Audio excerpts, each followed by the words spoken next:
So when I was a brand new coach, one of the scariest things to me is if a client said, okay, I see that thought and I totally understand that it's not serving me. And in fact, I wish I didn't have it, but I have no idea what to do about it.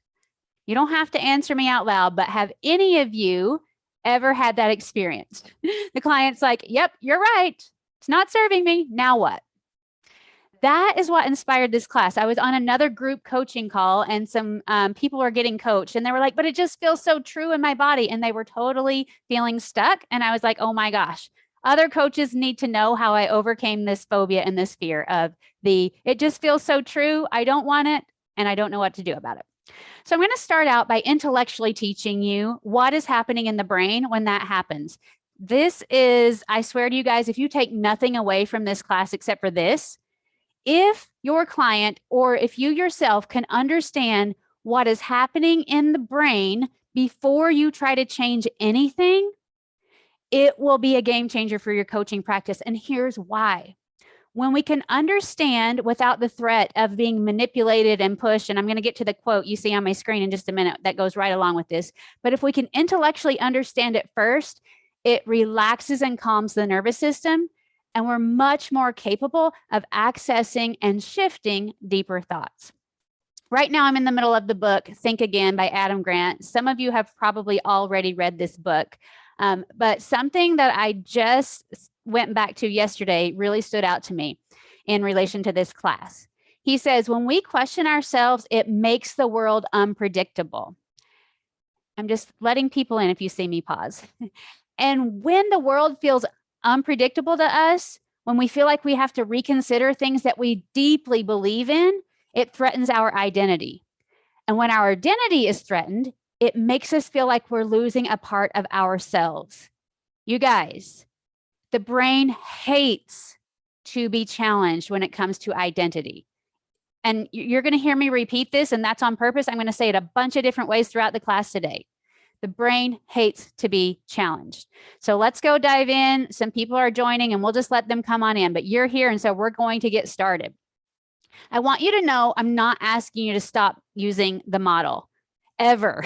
Use the model. It's beautiful. It works well. But there are certain times that the model can be counterproductive. And I'm going to tell you when that happens. So I'm not saying throw the model out. I'm not saying it's not beautiful and wonderful and great. Obviously, it's made many people millions of dollars and changed many lives, and it's beautiful. But when we start teaching, and for me, you guys, this was like my first lesson when I started as a new coach. Every single client, thoughts versus facts is the first thing I taught them.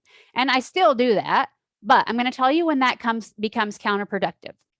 When we teach thoughts versus facts and we're challenging our client's identity by saying, well, that's just a thought, or that's just a story you're telling yourself, the brain will often lock up and latch onto it even tighter, okay?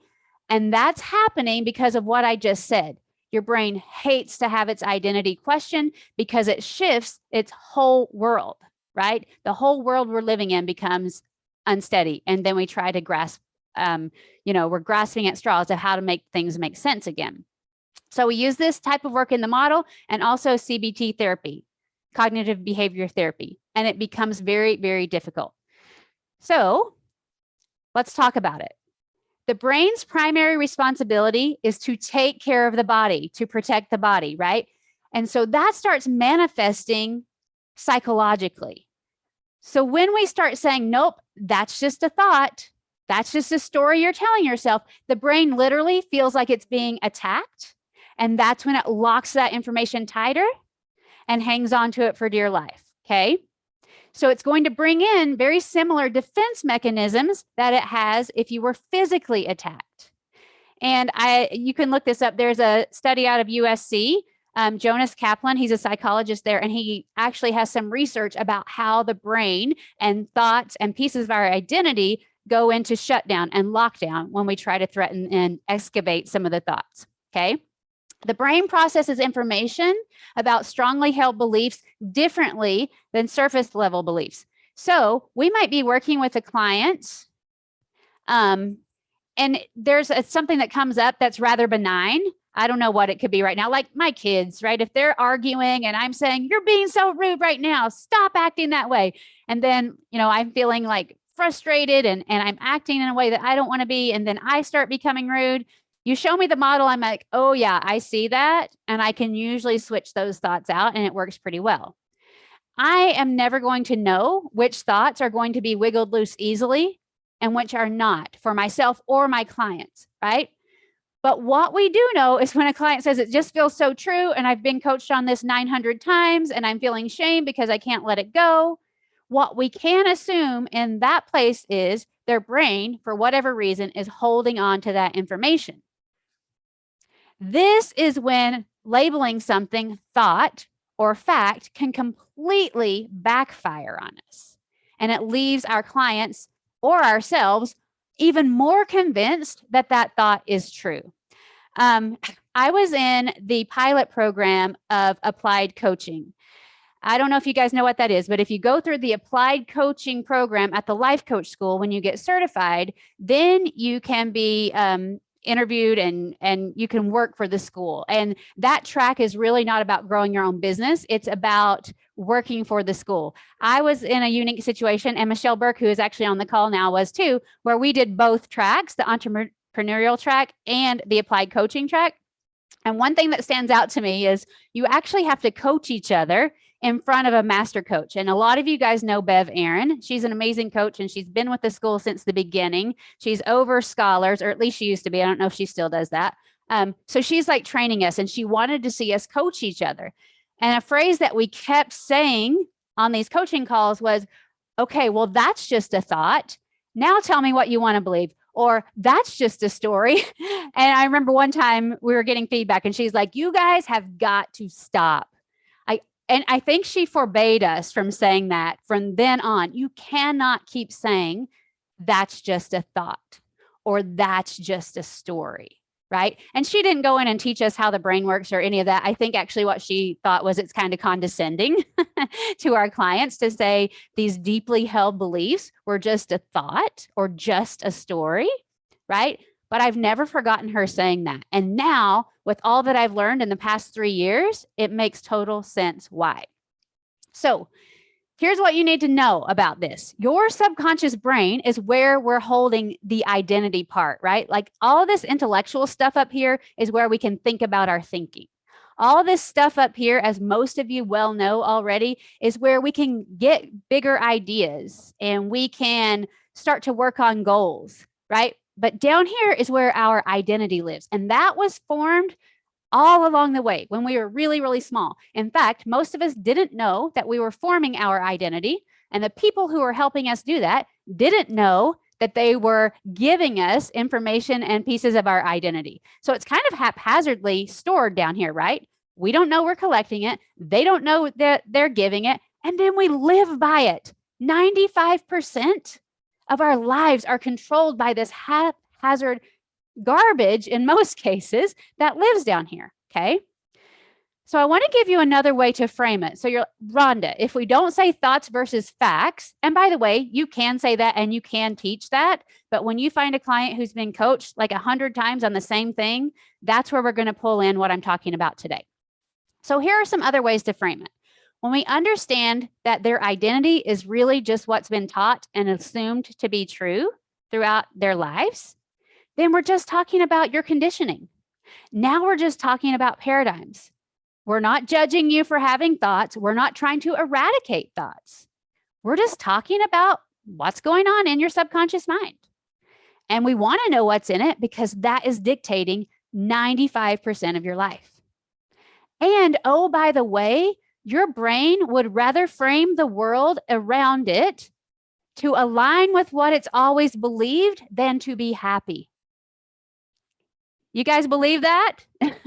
I know you do because you've seen it.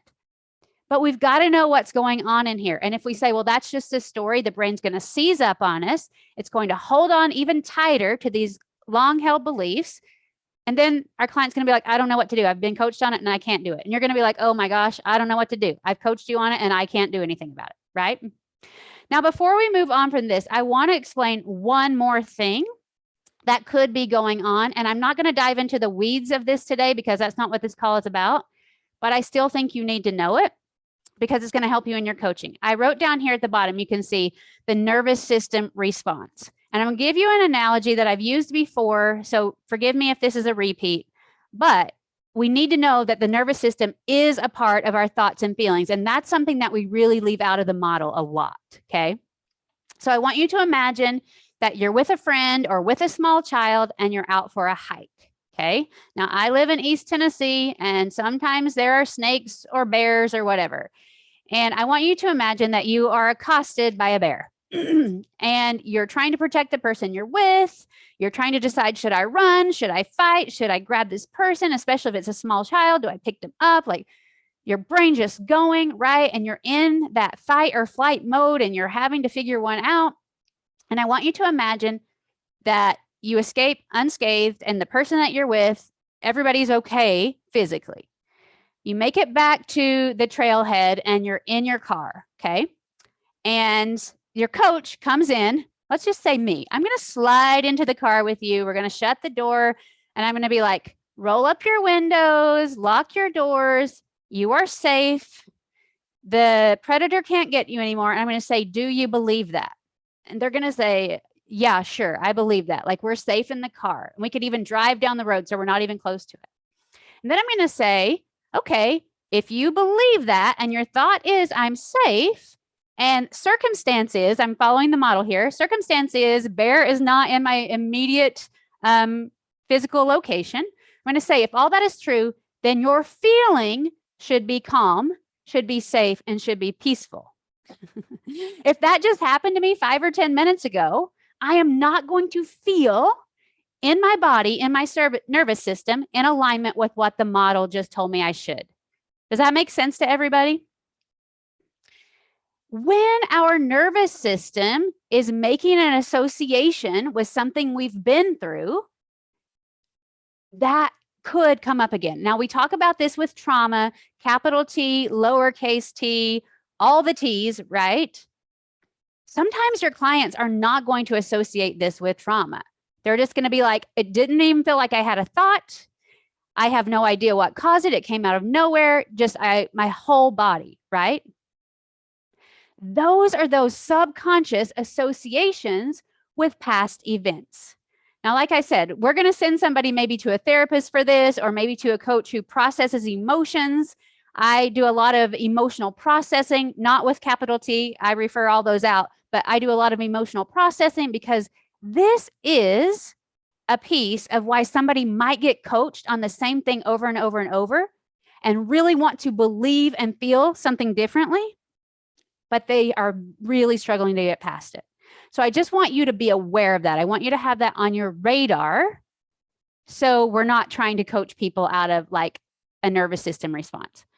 Does anybody have a thought or a question up to this point? Feel free to raise your hand or type it in the chat box. I would love to hear any comments or answer any questions.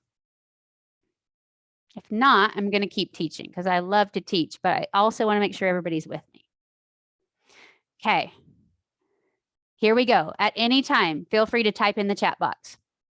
So we don't always believe things because they are correct. And I think that we talked about that a little bit already. All right, let me see. Jane has a question before we go on this. Do you have the client recreate that emotion in order to process it? Jane, yes, I do. But again, we've got to be trauma informed and be really careful with this. What I don't want is somebody to come in with a capital T trauma and me not be familiar enough or educated enough or even close enough to the client, right, in some circumstances to be able to help them through that. But yes, if I have a client who's coming to me and they're just saying, I've been through this a bunch of times, like I'll give you an example that was actually more intense than I thought it was. And even after I did it, I was like, ugh, maybe that wasn't for me. But I had a guy, he's in his 30s. And he had a broken arm when he was, I don't know, I think it was like 11 or 12. And he kept saying, I just feel so exposed when he was talking about social media, right? And every time I put something out there, it just feels so dangerous to me. And so we had coached on that several times. And one time I was like, okay, I'm going to just help you process this feeling of fear around social media, right? And so we're doing this and he's all relaxed and his eyes are closed. And so we're bringing up that fear of social media, right? And I just asked him a question like, what is this trying to teach you? What is fear telling you? Because we'll get to this in a minute too. I firmly believe we don't process emotions so they'll go away. That's a byproduct and we love it usually, but we process emotions to learn from them, okay? So I'm saying, what does this fear want you to know? Why do you think it's here? And he had a flashback to a broken arm as a kid, right? And he talked about how he had jumped out in front of some people playing this game, totally making himself big and large. And it was quite a gruesome fracture through the skin and quite a long healing process. So he had a flashback of that. So I'm like, okay, cool. Broken arm when you're 12. Like, let's just process the discomfort of that, and not even physical discomfort. That wasn't even in my mind. It's just like, yeah, that happened. We have a negative association with being seen. And I'm going to tell you, Jade, I was so surprised. Like, he was more tearful than I had ever seen him before. Just like the pain, the physical, it almost seemed physical because of how intense the emotional pain was. Luckily, I have taken some courses and I'm not trauma certified, but somewhat trauma informed. And I was able to guide him through that and it worked out. But that's my caveat. Just be careful when you take them to recreate an emotion.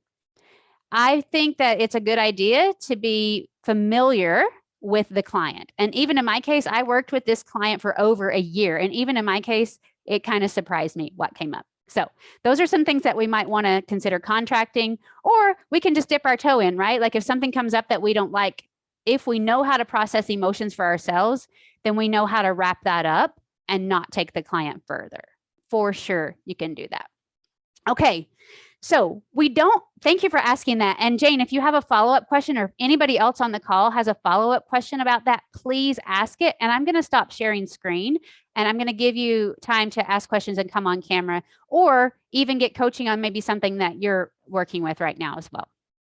But why do we choose to believe things that are not correct? You're so welcome, Jane. We believe things because they feel like our identity. I've already said this, right? Oh, what courses have you taken? Okay, Jacqueline, I'm going to throw this out there.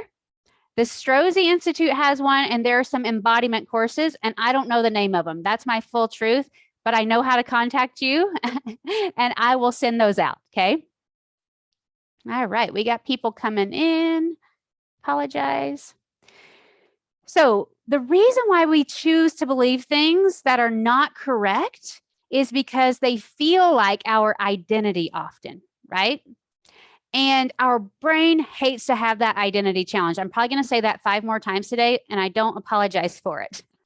Because if you don't remember anything else from today, that's another good takeaway.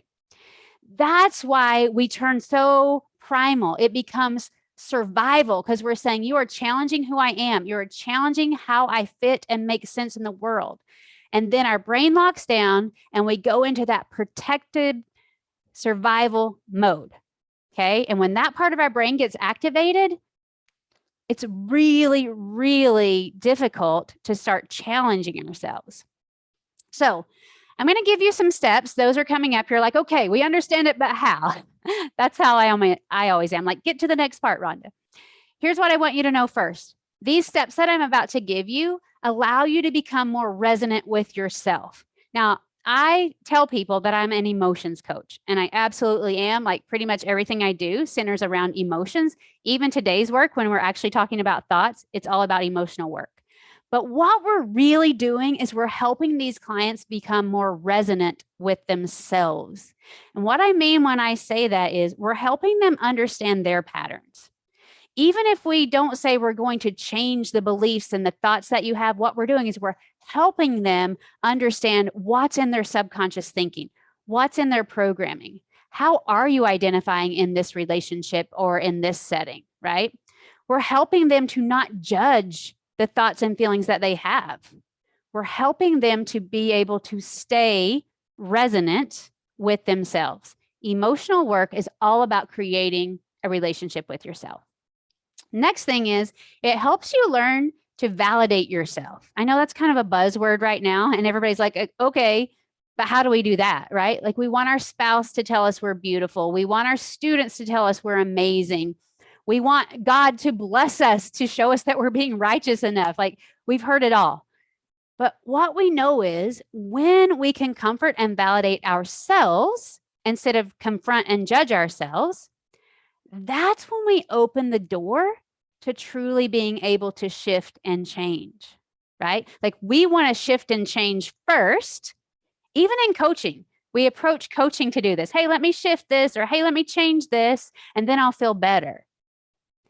We have to learn to be okay with who we are, resonant with ourselves, so we can then be comfortable to open up and confront these deeper parts of ourselves, okay? So, going to dive into this just a little bit. This is the part you have been waiting for. For those of you who weren't on the call to begin with, we talked about how me and a lot of other people, we were trained to do this. We start teaching our clients, especially if they don't know anything about cognitive behavior therapy or the model, we'll say, all right, here are thoughts and here are facts. And when we have a thought, those can always change. And this is true. I still teach it. I still use it. But when you have a client who is stuck and been coached on the same thing 100 times and you're both frustrated, I want you to consider dropping the labels of thoughts and facts. Because as soon as we tell that primal brain, hey, that's just a story, that's not real, and it says, no, that's my identity, clamps down, locks tight, and everything you're trying to say becomes counterproductive, okay? Here's what I like to do instead. And I'm going to give you an example of myself in doing this and one of my clients in doing this, okay? So I like to say, all right, that's something going on in your subconscious, right? Like that is something that you have learned, and that's the reason it feels so true. You have thought this so many times, it just feels like a part of you. And usually the client was like, yes, 100%, it does. So we're all on board. And I'll just say, you know what? When we try to take that away, what part of you feels threatened? Notice I'm not telling them it's a story. I'm not telling it's a thought. I'm not telling them they have to get rid of it to feel better. They might want to get rid of it, right? I'm just saying, hey, all that's happening is you learned this a long time ago and you thought it a whole bunch of times, and now your brain thinks it's who you are. If we think about taking that away from your brain, what part of you feels threatened? Okay, so that's one skill, and we're going to talk about all these. What else do I already believe about this? So sometimes I'll say, you're welcome to keep that thought. Let's just put it right here on the shelf. We're working with it. What else do you already believe? So it's not a bridge thought. We're not saying, I believe this. For example, if I believe that I am a terrible mother, a bridge thought might say, okay, let's put the goal thought to be, I'm a wonderful mother. Now, what are little increments along the way that I can believe to get closer to that? If you use this, we were taught to use this, it's fine. There's nothing wrong with it. I'm just going to keep reminding you. This is a different advanced skill for when you have a client who is stuck, okay? This is not what we're going to do all the time. I want to remind you of that. Instead, I might say, what do you already believe about yourself as a mother? And they might say, well, I do believe that I made the decision to be a mother carefully. Okay, that's good. What else do you believe? Well, I do believe that being a mom is a big adjustment for most people. Okay, that's good, right? I'm going to get deeper into that in a moment, but I just want you to have these basic skills on the forefront of your mind. The fourth thing that I like to do is teach my clients to honor the emotional discord in their bodies, okay? So we are not going to toxic positivity today. We are not saying, when you feel this uncomfortable thought, just think positively. Rather, if we'll feel discomfort in our body and we can acknowledge, oh, this discomfort is telling me something is out of alignment with who I truly am, or something's out of alignment with a goal that I truly want to create, okay? And then the fifth thing, we're not going to spend a lot of time on it. Sometimes they just need to process, right? I mean, I just want to remind you and throw that out there. Sometimes, just like the bear attack analogy, Sometimes they just need time and they might need some help processing so they can calm their nervous system down.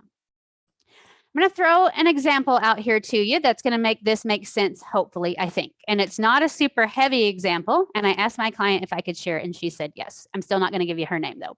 But she has had a deeply held belief that her husband is smarter than her. Okay. And she says, I think most people are smarter than me. Like that has been a part of her identity for a long time. Okay. And it comes up. She said one time it almost caused her to wreck her car because she was driving him somewhere and he was like, no, you don't go that way and stop. And she's like, I started to turn because I believed him. And she's like, then I realized I was totally right. And I knew I was right. And then she was like, the whole way home, I was mad at myself for listening to him and shaking because I was so like worked up. Right. And she said, I'm confronting this. I'm going to figure out what's going on. And that's what really pressured her to challenge this part of her identity. Okay. So when we talked about it, like what part of you is feeling threatened by this? She could have said, well, of course, my intelligence, my knowledge, right? But we pushed a little further. And what she realized was when she feels like he's always smarter than her, it challenges her value in the relationship. She feels like she's not as important as he is, right? And so we talked about that a little bit. What is value? Where do you feel value in other parts of your life? And what we realized was this isn't just with her husband. This is in a lot of areas, right? But it was how valuable she is as a human. Okay. So that's how we use tactic 1 with her, or technique 1 with her. And so we just let her believe it. Because if I had said, no, you're just as smart as him, you know all these things. No way. Brain locks in tighter, right? Doesn't believe it. She makes no progress. And we could coach her on it 100 times and it wouldn't matter. The next thing that I like to do, and this has helped me tremendously in growing my business, is I'll just write that thought down. So for her, we just wrote down on one side of the paper, my husband is smarter than me. And we're just going to put that as the thought that the subconscious believes that we're working with. It's not true or false.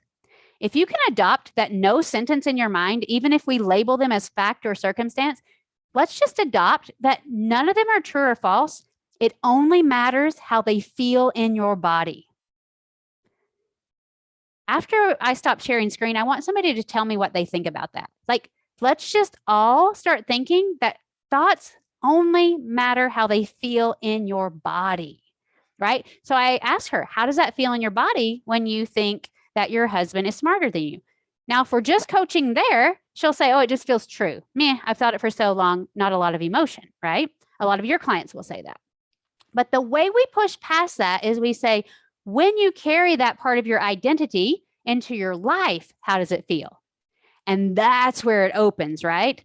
Well, I don't feel valuable. I feel stupid. I feel inferior. I don't feel like I matter, right? And so even though the thought feels true, the way it presents in our world, in our life, is going to feel in discord, right? Because I'm not smart, I'm not valuable is not in harmony with her true self, her divine self. Okay. So here's what we do. We know that thought doesn't feel good. We know it's not really serving you. And we're not even going to try to go all the way to I'm smart. I'm going to say, what else do you believe? So for her, here's what we came up with. She's like, well, I actually believe I'm really intuitive. And she said, I also believe that he relies on that intuition a lot. And I also believe that when I'm intuitive, it really blesses our family in a ton of ways that his knowledge doesn't touch, right? And so then we start writing what she already believes. Does it change this thought, like that he's smarter than me in that way? Not necessarily at first, probably.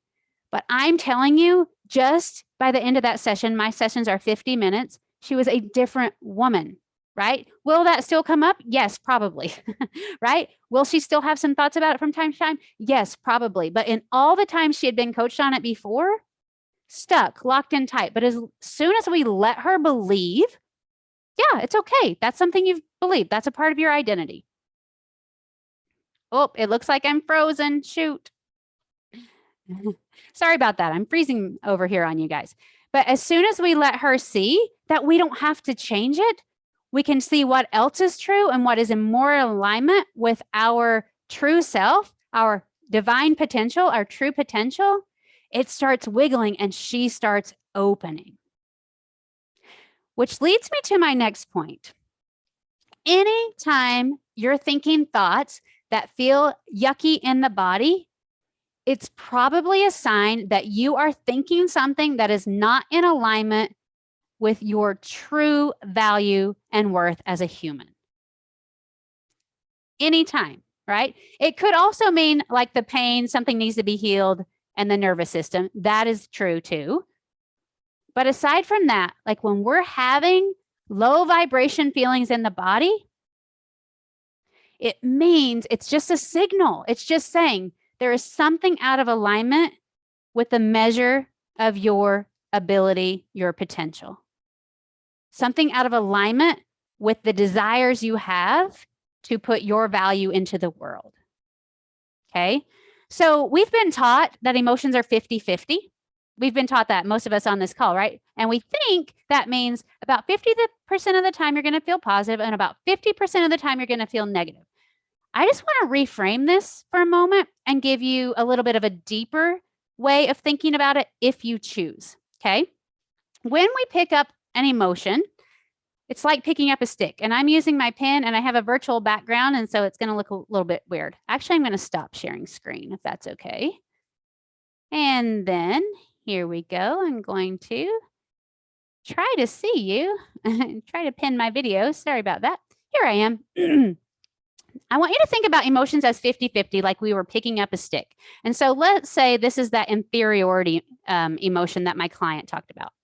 Now, when we pick up this emotion, we pick up both sides of it. On one side of it, it's telling us something is out of alignment in discord. On the other side of it, it is simultaneously telling you there is something that you desire. There is something that you are capable of. There is something that you have the potential to accomplish, okay? So when she feels inferior, it's a signal. That's all it is. Low vibration emotions, discomfort are a signal saying, you're not valuable. You don't bring much to this relationship. It doesn't matter if you're here or not. That is not in harmony with who she wants to be as a wife or who she was created to be as a human. And so when she feels that, if she honors, recognizes, and is taught by that, she can simultaneously say, if that's what's out of alignment, that must mean that I am created to have value, that I do want to bring what I have to offer to this marriage, that I do have worth in this relationship, right? Do you see how emotions are 50-50 in the fact that when you feel discord in your body, that discomfort, it is simultaneously teaching you what you do want to align to, what you do want to do your work on. So that's just another way to think about 50-50. I want to have you guys ask some questions, maybe get some help with a thought that feels true in your body and mind. I want you to tell me what you're working on and what we need to explain a little more slowly or a little bit differently.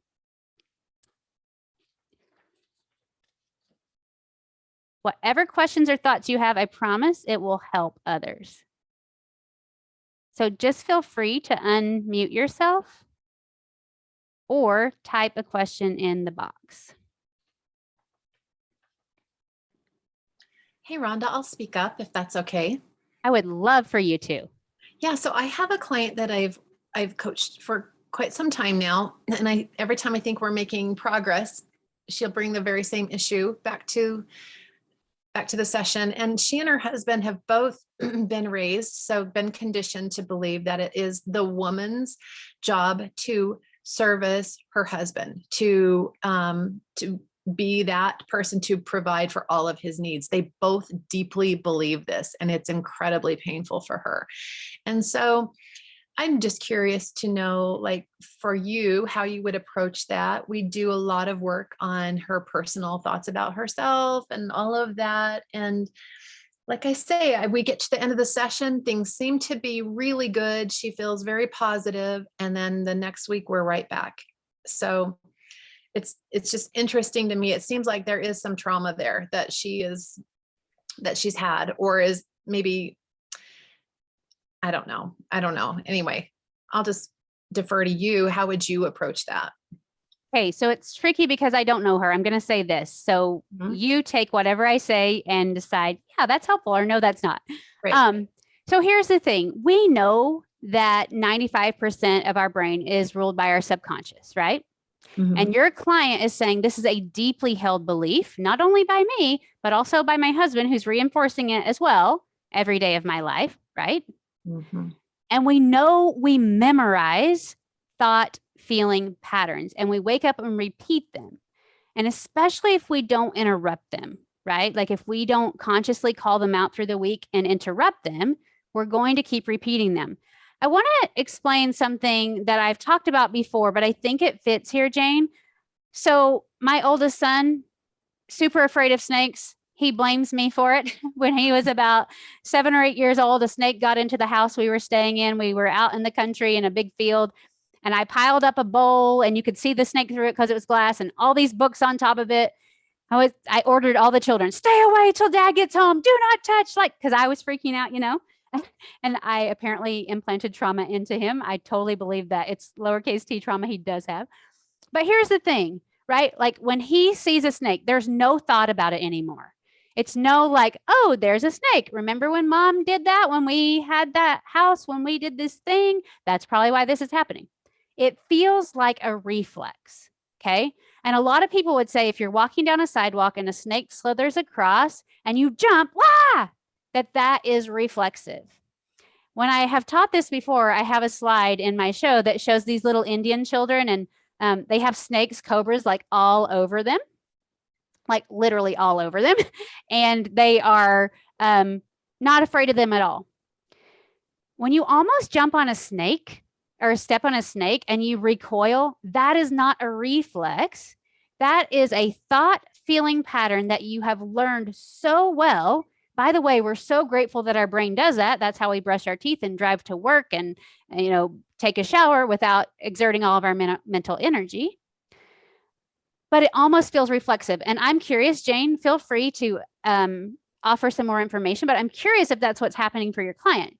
She's memorized it so well, it becomes a part of her identity, but it's also just reflexive for her to live that way. And then she doesn't have anybody calling it out. And it sounds like she's not calling it out through the week. And she comes to you right back where she's at. I think what happens is he's very manipulative. And so when she tries to practice this for herself, his voice is so strong in her head. And he always wants to talk. He pushes her. He's kind of an emotional pursuer. So he's always pushing her to talk every day and always telling her how wrong she is and why she's wrong. And so it's really abusive in my brain. But so she just, like, as I try to coach her and I say, okay, this is the thought that you have, and you have to notice when that comes up. That's like your hand on the oven. Okay, this is where I need to notice that, that I'm in trouble, right? And this is how we're going to interrupt this pattern. And she'll get through part of her week. And then as soon as it comes time for our sessions again, I feel like he almost sabotages her a couple of days before we meet, and always the night before we meet. And he'll just indoctrinate her and belittle her and tell her. And she is just so used to believing that she's less than him. And so it's really, I don't know, it's tricky. It's really tricky. Yes. So first of all, I'm going to be the broken record, but I bet you other coaches on the call are thinking this. I would spend some time with your own work and your own thoughts about this client and her husband. Okay. Because the thoughts that you're telling us are, he's really manipulative and he sets her up, and all of that may be true. I don't know her at all, so I will not purport to understand any of it. But it's definitely influencing the way you're coaching her. Yeah. No, I can see that. You say that. And I actually have in the past, and I will coach her pretty hard, because I'm like, you're believing this story, you're allowing this, you're playing the victim. I do see that. And you're right. I do fall back into judging him for sure. Yes. And even judging her to a degree, maybe not in a rude, mean way, but right. Like, what is she living in? This is so mean. He's sabotaging her progress. He's sabotaging our sessions, right? Like, just notice all those thoughts. And I want to point out one of the tools that was just taught, right? When we tell her this is just a story and this is just a thought, maybe helps her, maybe not. But what do you think based on what we've talked about today? Sorry, I was writing a note. Say that again. Okay, no problem. So one of the things that we know is when we tell somebody like, oh, that's just a thought, or okay, this story that you're telling, when it's a deeply held belief, part of their identity, sometimes, for those of you who joined late, we're not saying this is always the case. Go back and watch this replay when you get it. But sometimes that locks a thought in tighter. That solidifies and cements the story in tighter. Mm-hmm. Tell me what you're thinking about it for her. That could be true.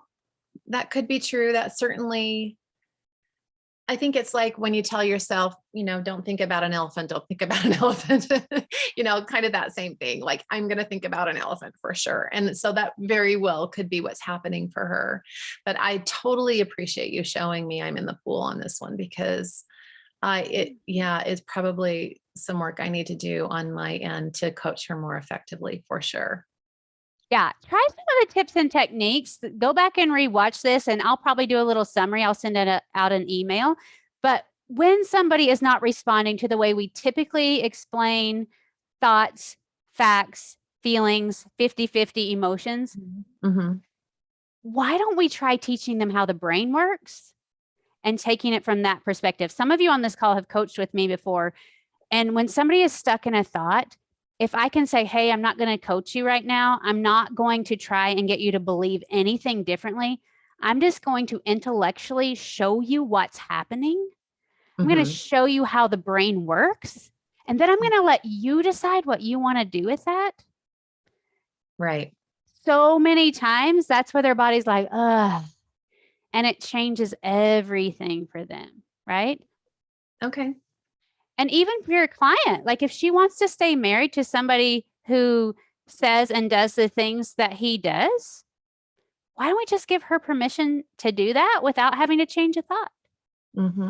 If she wants to, right? Right. Totally her choice. Try some of the techniques, see how it works, and let me know. Thank you. That's helpful. Yes, absolutely. Anybody else have a thought or a question about anything we talked about today? When I was preparing for this class, I'll tell you how this class came about. Total transparency. I was in a mastermind and we were talking about like, what can we do today to take action toward a place we want to be? And I thought, when I'm in alignment, like what is that thing that lights me up? And it's teaching, right? And I'm on this call and I hear people saying, I don't know how to shift these thoughts. And they feel so true. And I'm like, oh my gosh, I do that all the time. I do that with clients and I do that with myself. And I thought, oh, I'm a teacher. When I feel alive, I'm teaching. I'm like, oh, then I'll just open up a classroom and teach about what they're talking about on this current call. So that's how this class came to be. And then as soon as I decided and told everybody I was going to teach it, I was like, wait, even my own clients barely follow me. Like a lot of my clients aren't coaches and they don't follow me. And then I thought, I'm not going to pay to market this. I thought nobody's going to show up, right? So I could pick up this stick of self-doubt, right? Like I saw it. And then I noticed I feel terrible when I think that. I was so excited to teach and I love that. And then as soon as I started thinking, I don't know how to market this, I don't know how to tell people, it just felt really heavy and yuck. And so then I thought, okay, that discord is telling me I desire something or I'm capable of something. What else do I believe? What else do I want? And I'm like, oh, I just love having a classroom and I just love teaching people, right? And so I wrote it on the paper. People won't want to come, or I don't know how to tell people, or I don't know how to get people there. And so the other side I wrote, right? Like I could write, oh, everybody's going to come. I'm going to have 100 people. I could have written that. My brain wouldn't have believed it. It would have locked up and said no, right? So instead, I'm like, what else do I believe? I believe I love to teach. I believe that this skill has the potential to change the way people coach. I believe that this skill or these tools have the potential to make significant shifts for the people who hear it, right? And then I started feeling alive again. Then I was like, oh, why don't I invite my mastermind? And so I put it out to them. Then I was like, wait, oh, why don't I just put it on this Slack channel? Or like, oh, why don't I put it on my social media page, right? And then my brain started thinking of different ways when I was more open. Now, a lot of those people have messaged me and said, will you send me the replay? And can I get the replay? And of course, I'm going to do that. So notice that doesn't mean that everybody showed up. But what did do for me was it opened my mind. It opened my brain. When I stay over here into this isn't going to work, nobody's going to come, then I just play small and I make one social media, one Instagram post about it and go, oh, crap, when nobody responds, right? But when I'm able to notice that 50-50 and be like, yeah, I hear you. You're totally there. You're just a messenger, a signal telling me what I do want. And then I can pivot or intentionally think about what I already believe and what I already know I want. Then my brain opens up. And like Jane was saying, will there still be times that I might go back to some of those thoughts? 100%, because I'm a human. And when my brain goes back there, I'm going to say, oh, there's a signal telling me that I'm out of alignment with my goal or out of alignment with my true potential. What is on the other side of this stick? Does that make sense to everybody? I would love for somebody else to chime in and tell me what they've learned, what they're going to take away from this, how they, yeah, go ahead. I'll speak up, Rhonda. Please, Kendra. Hi. Too. Hi, everyone. Nice to see you.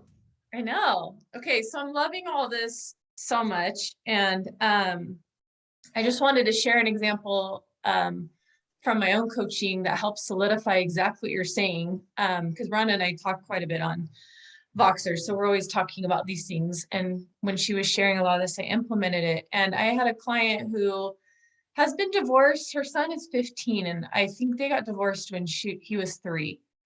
And she's been to tons of therapists. She's been to trauma therapists for lots of things, not just her divorce.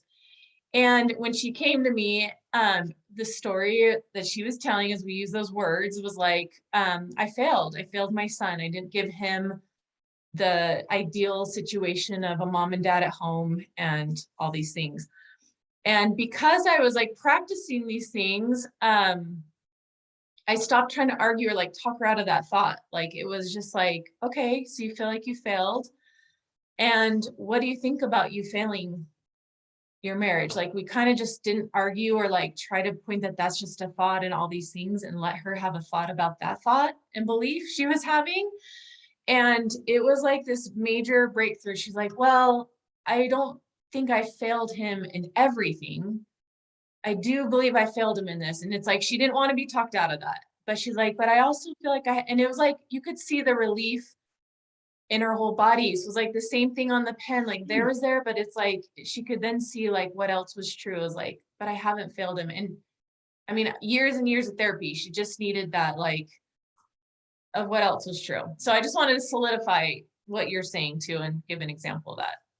Thank you for that. So this is perfect. I'm just going to drive this home. You're going to be sick of me saying this, but if we can remember these things as we go throughout our coaching, if we had tried to tell this woman, no, you didn't fail him. If Kendra had said, oh, sweetheart, I love you. Like, no, you've got to believe me. We've got to work on this thought. What are some bridge thoughts? And how many times can you affirm this to yourself every day? If she had done that, right, it just locks up the brain. In fact, the way you tell the story, Kendra, it almost seems like it would have been disrespectful in her mind to stop believing that, right? When we're like, here's this thought of where you are, let's get to the opposite thought so you can feel better. Oftentimes, not always, right? On these superficial surface level things, we can do that and it's beautiful and it's perfect. But on these deep-rooted, deep-seated identity issues, it locks up the brain and it's counterproductive, right? So I love, you're like, okay, I hear you. Your brain, your belief is that you failed him in that. What else do you believe about yourself as a mom? And I just want to offer, we're not there yet, Kendra, but I want to offer that just wiggling that loose could have been the door. It could have just been the crack in the door that we need for the next thought. So thank you for sharing that. I love, love, love it. Okay, Camden, my current sticky thought is I have to have the perfect and unique new handle for my new Instagram account in order to find success. Also that I have to be certified to truly call myself a legit coach. All right, Camden, do you want to talk about it? Or did you just want to? Oh man, well, sure. I can do it like this. I am currently holding my 5-month-old, getting lunch for my other daughter. But yeah, that's We'll about just it. take a minute. We'll just take a minute. So Camden, when you think I got to figure this out and I have to be certified, just choose one of them. I don't care which one. Like we're going to pick up your stick, so to speak, right? Okay. Yeah. Pick it up. On the one side, how does it feel in your body when you think those thoughts? Oh, terrible. It sends me into paralyzed feelings of inaction. And yeah, really yucky. So normally I would get very specific, but for sake of time today, I won't, and be like, what is paralyzed, really yucky? What is that feeling, right? But what we know is it's causing discord in your body. Yes? Yeah. Your goal is feeling, or excuse me, your thoughts are in discord with your goal and it's manifesting in your body. So on the other side of the stick, what do you want? What is it simultaneously telling you that you do know or believe?